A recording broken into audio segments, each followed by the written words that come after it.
Good morning. My name's Andrew Ruffler, Chief Executive of Professional Liverpool. Our two speakers today are Debbie Black from DGB Solicitors, who will be interviewing Lorna Davidson of Red Wigwam. Lorna, it's great to be talking to you today, and we've got a lot to cover in quite a short time.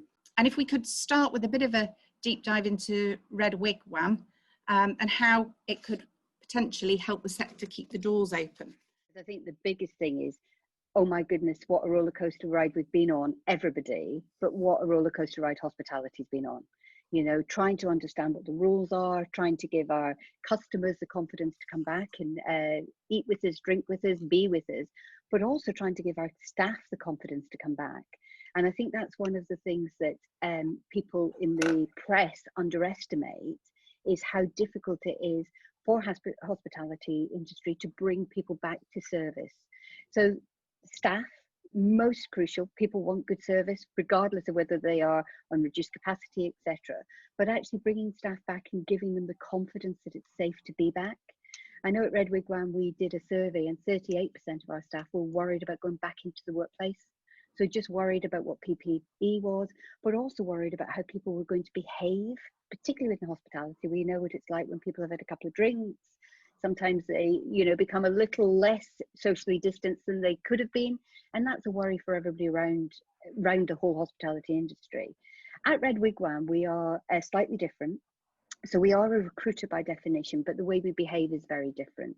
So really what we are is we're a platform that matches our workers and hirers based on skills, experience, but also attributes. Are our staff going to turn up for work on time? Are they going to do a great job, etc.? And one of the things that we do is we employ all our staff so that our hirers don't have to.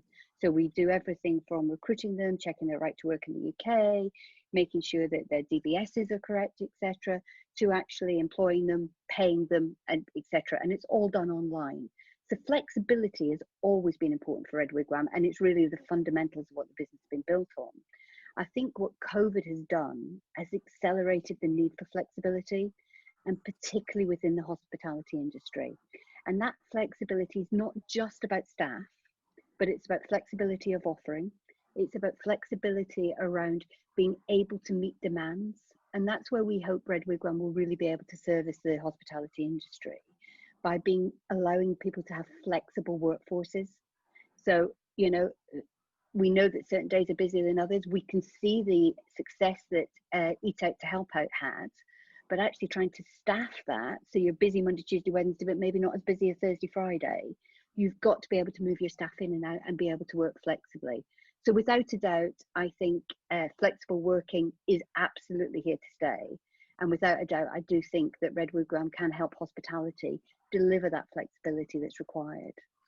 What about the culture? Because, if I'm thinking about cafes, restaurants, hotels, that interaction, that frontline interaction with staff is so important, and understanding the culture of the business and how they want to come across is really vital, I would imagine. Absolutely. And culture is one of those strange things. It's easy to talk about, but actually it's about living it. So what we'd encourage any of our hirers to do is tell us what they're looking for in terms of those individuals, so that we're matching against the right attributes. But I think the other thing is to make sure that when staff come in, they are your staff. So make sure that they understand what's important. Make sure that the things that you value, they also value. And all our staff are up for that learning and development, because we think that is hugely important. And you've mentioned attributes a few times. How does that actually work? How do you evaluate the attributes, and how do you communicate that? We have a very clever system. So it is a bit like a dating site. So it tests in terms of how people register with us, whether they've got good attention to detail, whether they can follow instructions. So some of the things we just need to know. Sometimes, you might not need somebody that's done this 100 times before. If you want somebody to collect glasses for you, they don't have to have done it lots of times before. But they've got to have something about them. They've got to be able to follow instructions. They've got to be able to interact with customers. And that's the type of testing we do before we put people forward. The other thing that's really important is we get all our hirers to grade our workers after they've worked with you. So what that does for us, that allows us to test our algorithm, because if we said they were going to be great and they weren't great, why weren't they? But we also use that for actually being able to offer people more work quickly. So we offer all our 4- and 5-star workers first choice of work. And what that allows us to do is say to people, don't just go and warm a seat, don't just go and do a job, go and be brilliant, go and delight your hirers so that actually you'll get more work, etc. And if you do a great job, we'll pay you within 24 hours. So we're trying to reward behaviour by the things that we think are important.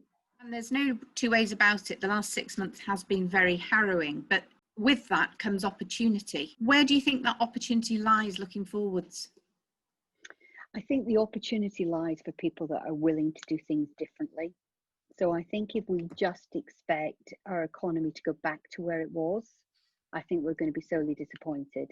I think it is about life changing. You know, our high street has been under pressure for a long time. I think this again with the increase in online shopping is meaning that actually our high street's going to be very different. But I do think that offers an opportunity for hospitality. I think that offers an opportunity for the hospitality industry to say, we're going to own this. We're going to own that people come out for an event. They come out to be able to do things. So I think that is, I think it's good. I think the watch out for me in opportunities is I've been approached by a lot of people that are seeing this as an opportunity to become entrepreneurs and to set their own businesses up and to take control. And I completely understand the requirement for that and the desire for it. I think we need to be careful that we're encouraging people to only progress with great business ideas that have been thought through, that people understand. You know, I am a risk taker, but I'd like to think that I'm a considered risk taker. And I just want people around me not to jump into things thinking it's their only solution, but it's to seek advice, talk to people and understand what they're really undertaking, because running your own business is not easy. Running your own business in this marketplace is definitely not easy. But your views on the importance of innovation and creativity in business, particularly in the current climate and moving forward? I think tech is really interesting. I was talking to Laura Pye, who is the CEO of Liverpool Museums, and she was saying to me when COVID hit that their business in 3 weeks delivered more tech advancements than they had done in the last 10 years.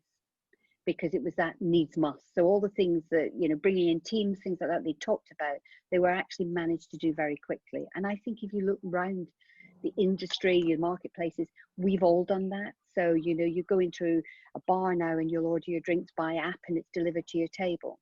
I think the challenge with tech is that we actually get very used to it very quickly and it becomes the norm.